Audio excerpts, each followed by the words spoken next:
নমস্কাৰ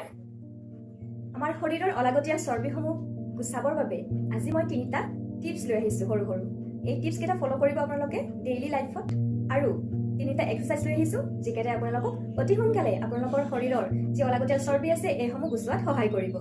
টিপছ কেইটা প্ৰথমতে শ্বেয়াৰ কৰিব বিচাৰিছোঁ এইকেইটা হৈছে সিম্পল ফাৰ্ষ্ট হৈছে আপুনি আৰ্লি মৰ্নিং উঠিব লাগিব সূৰ্য উঠাৰ আগত সূৰ্য উদয় হোৱাৰ আগত উঠিব লাগিব আৰু সেকেন্ডটো হৈছে ৰাতি হেভি নাখাব মাংস ৰাতি কেতিয়াও নাখাব আৰু থাৰ্ডটো হৈছে ৰাতি খোৱাৰ টাইমিংটো অকমান আগুৱাই ল'ব পাৰিলে 8 বজাৰ আগত খাব নোৱাৰিলে 9 বজাৰ আগতে খাব ধন্যবাদ এতিয়া আহক আমি এক্সাৰসাইজ কেইটা চাই লওঁ 1 1 2 1 2 1 2 নম্বৰ 2 দুই হাতৰ আঙুলিবোৰ লক কৰি পিছফালে আৰু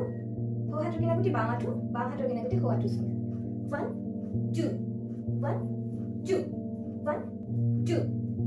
okay ये number 3 to होइसे simple 1 2 1 2 1 2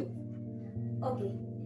এই তিনিটা টিপস আৰু এই তিনিটা এক্সাৰসাইজ ডেইলি লাইফত ফলো কৰিব আৰু অলাগতিয়াল চৰ্বিৰ যি সমস্যা তাৰ পৰা মুক্ত হৈ থাকিব ধন্যবাদ